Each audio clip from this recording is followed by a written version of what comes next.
Welcome students on my channel let's study with Sheetal ma'am.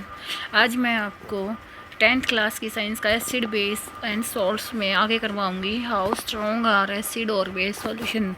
मैं यहाँ से start कर रही हूँ। इससे पहले वाला मैंने करवा रखा है। अगर आपने नहीं देखा तो मेरी वीडियोस में जाके आप मेरे चैनल पे जाकर मेरी वीडियोस देख सकते हो। उसका लिंक मैं मेरे डिस्क्रिप्शन बॉक्स में डाल दूँगी, क्योंकि इसको मैंने बहुत ही डीपली करवाया है। 10th क्लास की साइंस को अब तक जितना मैंने करवाया है आपकी रिवीजन के लिए बेस्ट रहेगा। और अगर आपको मेरा समझाया हुआ पढ़ाया हुआ अच्छा लग रहा है, समझ में आ रहा है, तो मेरी वीडियो को लाइक कीजिएगा, शेयर कीजिएगा और सब्सक्राइब कीजिएगा। आज मैं करवाऊंगी आपको हाउ स्ट्रॉन्ग्स और एसिड और बेस सॉल्यूशन कि जो एसिड और बेस सॉल्यूशन है वो क्या कितने स्ट्रॉन्ग है कितने वीक है, उसके बारे में पढ़ेंगे हम कि इनकी क्या क्या प्रॉपर्टीज़ होती हैं। How acid and base indicators can be, इसमें बोला है कि जो इंडिकेटर्स होते हैं एसिड और बेस को, जो इंडिकेटर होते हैं यूज़ किए जाते हैं, जैसे लिटमस पेपर होता है, वही बताते हैं हमें कि ये एसिड है ये बेस है, इनके बीच में मतलब ये ज़्यादा स्ट्रॉन्ग है, ये वीक एसिड है, ये स्ट्रॉन्ग एसिड है, ये स्ट्रॉन्ग बेस है। इसके बारे में कौन बताएगा हमें? इंडिकेटर्स बताएंगे। हमें बताया जैसे decrease in concentration of H+ over H- ion solution, ये हमें जो डाइल्यूशन होता है ना हाइड्रोजन आयंस का, हाइड्रोनियम आयंस का, ये किसके यही डिपेंड कर इसके ऊपर ही डिपेंड करता है एसिड और बेस। और हमें बताते हैं कि ये एसिड है, ये स्ट्रॉन्ग एसिड है, ये स्ट्रॉन्ग बेस है। Now we are use universal indicators.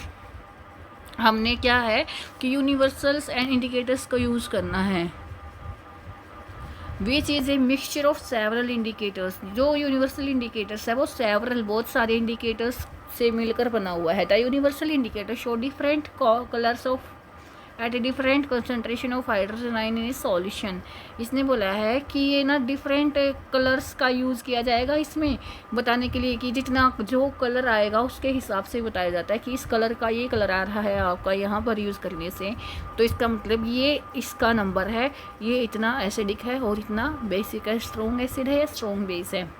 A scale for measuring the hydrogen ion concentration in a solution called the pH scale has been developed। मतलब pH scale बनाया गया जो हमें बताएगा कि क्या स्ट्रॉन्ग है या बेसिक, ये स्ट्रॉन्ग है एसिड है, स्ट्रॉन्ग बेस है।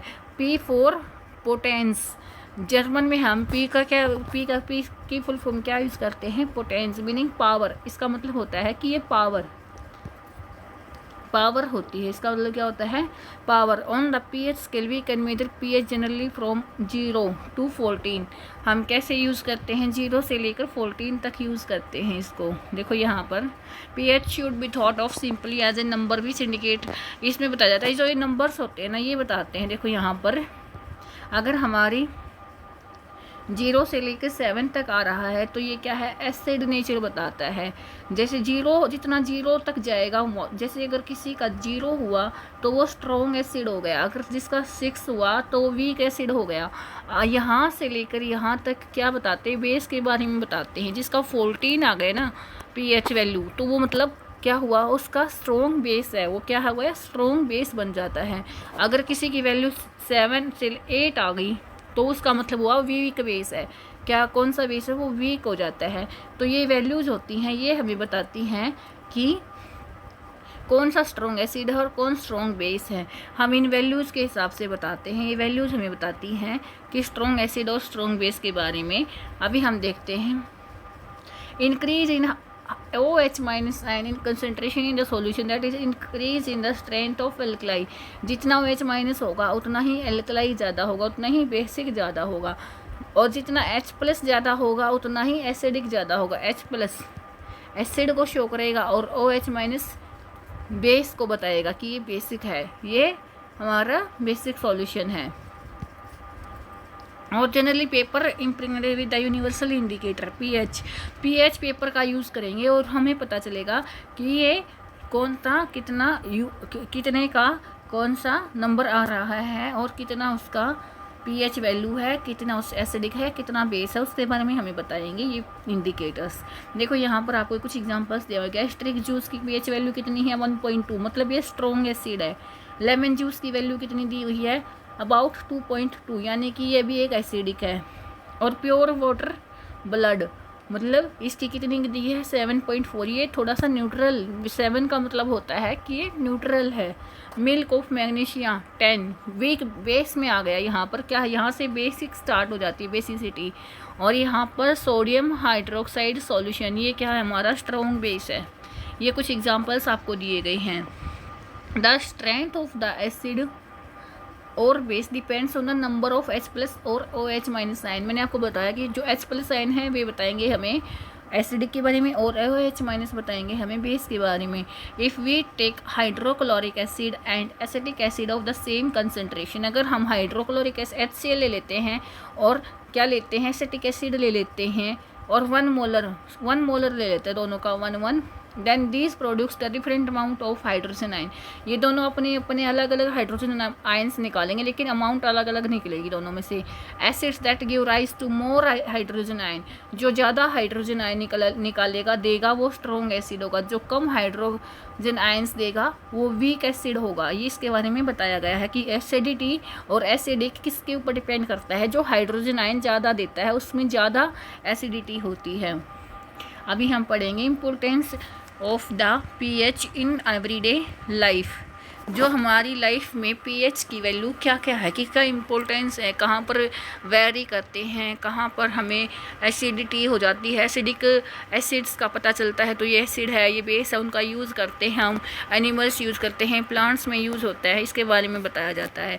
अगर आपको मेरा पढ़ाया हुआ अच्छा लग रहा है, समझाया अच्छा लग रहा है बच्चों, तो मेरी वीडियो को लाइक करना, शेयर करना और सब्सक्राइब जरूर करना मेरे चैनल को। इससे अगर मैं नई वीडियो बनाती हूँ तो उसके बारे में आपको पता चलेगा। Our plants animals are pH sensitive, इसने बोला क्या जो एनिमल्स और प्लांट है वो pH सेंसिटिव हैं, इसके बारे में हम पढ़ेंगे। इसके बारे में पढ़ेंगे कि जो एनिमल हैं प्लांट हैं वो pH सेंसिटिव हैं क्या, इसका आंसर देखेंगे अब हम क्या बताता है। Our body works with in pH the range, हमारी बॉडी जो वर्क करती है ना उसकी जो pH रेंज होती है वो 7 to 7.8 होती है। Living organisms can survive only in narrow range of pH, जो लिविंग ऑर्गेनिजम्स होते हैं ना वो इसी रेंज में सर्वाइव कर पाते हैं।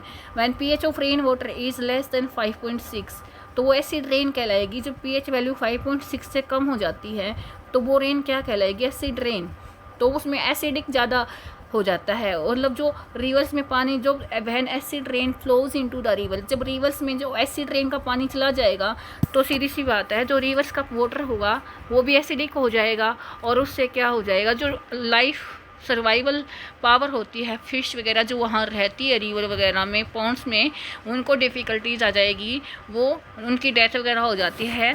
किसकी वजह से, acid rain. The survival of the aquatic life in such reverse become difficult, मुश्किल आ जाती है, डेथ भी हो जाती है। किसकी वजह से, एसिड रेन की वजह से। एसिड रेन की में क्या होता है, रिवर में चला जाता है वो वाटर, और वो वाटर क्या करता है, जो हमारी फिश वगैरह रहती हैं, एनिमल्स वगैरह रहते हैं, और जो एक्वेटिक लाइफ होती है वो बहुत ज़्यादा डेंजर में आ जाती हैं। Now we move to our next point. हमारे एसिड्स इन अदर प्लैनेट्स के बारे में पढ़ते हैं। The atmosphere of Venus is made up of thick white and yellowish cloud of sulphuric acid, जो हमारा वेनस का जो क्लाउड्स वगैरह है ना वेनस में, वो किस चीज़ से बने हुए हैं, वाइट और येलोइश क्लाउड्स हैं, और ये किससे बने हुए हैं, सल्फ्यूरिक एसिड से, मतलब वहाँ पर तो सल्फ्यूरिक एसिड एटमॉस्फेयर में ही प्रेजेंट है।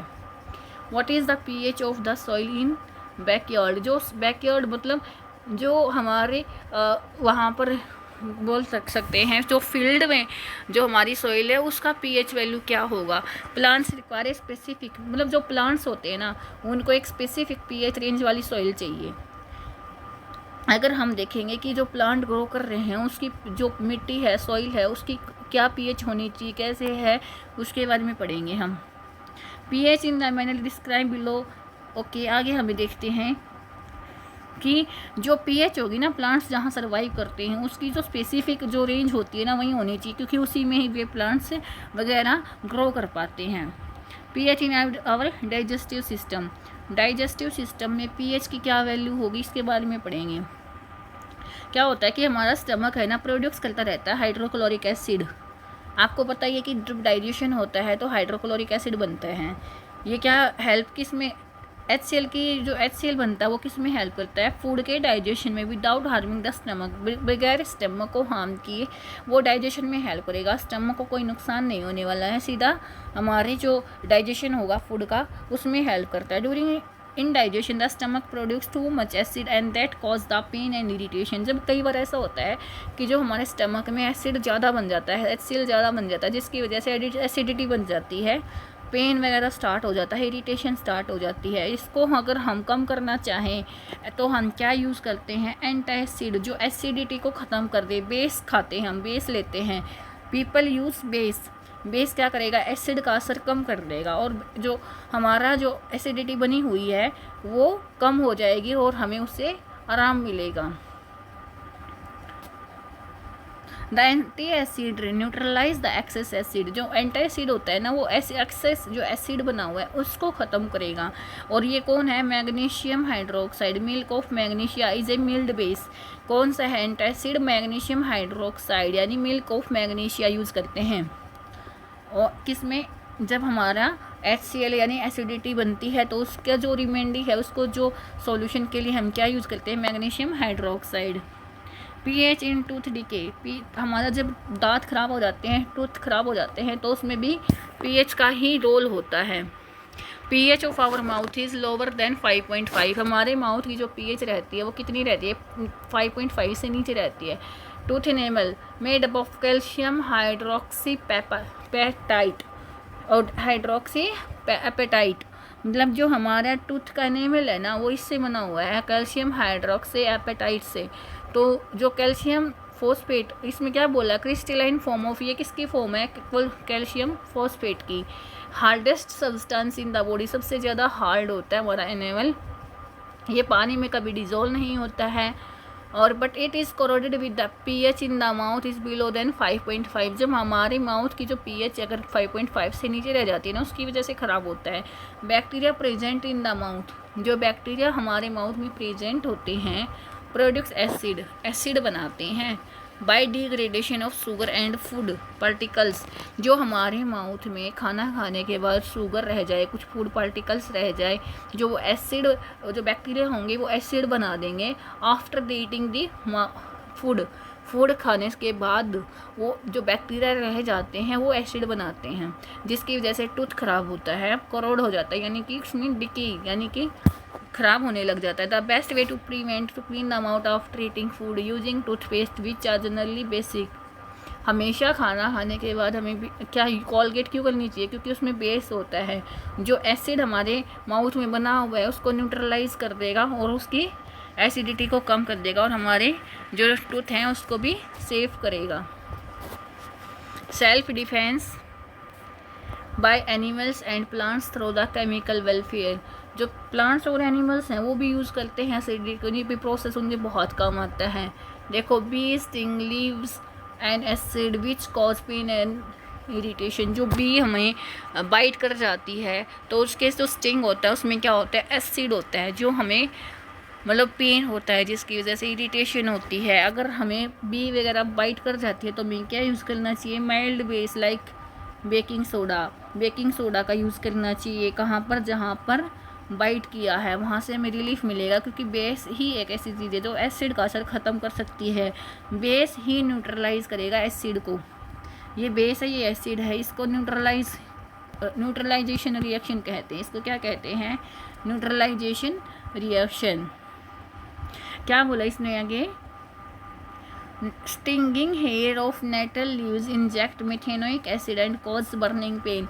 जो प्लांट है ना नीटल का, उसके जो लीव्स है उसको छूते हैं ना हम तो इंजेक्ट करता है, मिथेनोइक एसिड छोड़ देता है हमारे हाथ पे, और क्या करेगा, जिसकी वजह से बर्निंग जैसा पेन स्टार्ट हो जाएगा हैंड पे, और वो एसिड छोड़ देता है। तो उसका भी यूज़ यही है कि अपना बेस वगैरह यूज़ करो तो न्यूट्रलाइजेशन हो जाएगा और ठीक हो जाएगा। आगे ये दिखा रखा है आपका कि किसमें कौन सा एसिड है, विनेगर में एसिटिक एसिड, ऑरेंज में सिट्रिक एसिड, टेमेराइंड में टर्टेरिक एसिड, टोमेटो में ऑक्जेलिक एसिड, सोर मिल्क में लैक्टिक एसिड, लेमन में सिट्रिक एसिड एंड स्टिंग में मिथेनोइक एसिड, और नीटल में मिथेनोइक एसिड। ये सब एसिड के बारे में बता रखा है किसमें क्या क्या प्रेजेंट होता है। अब हम आगे जब पढ़ेंगे तो इसके बारे में आगे थोड़ा बहुत ही ज़्यादा है नहीं, तो इसके नेक्स्ट वीडियो बनाऊंगी तब बताएंगे कि क्या क्या है। तब तक के लिए पढ़ते रहिए, खुश रहिए और मेरी वीडियो को लाइक कीजिएगा, शेयर कीजिएगा और सब्सक्राइब कीजिएगा। Thank you and have a nice day.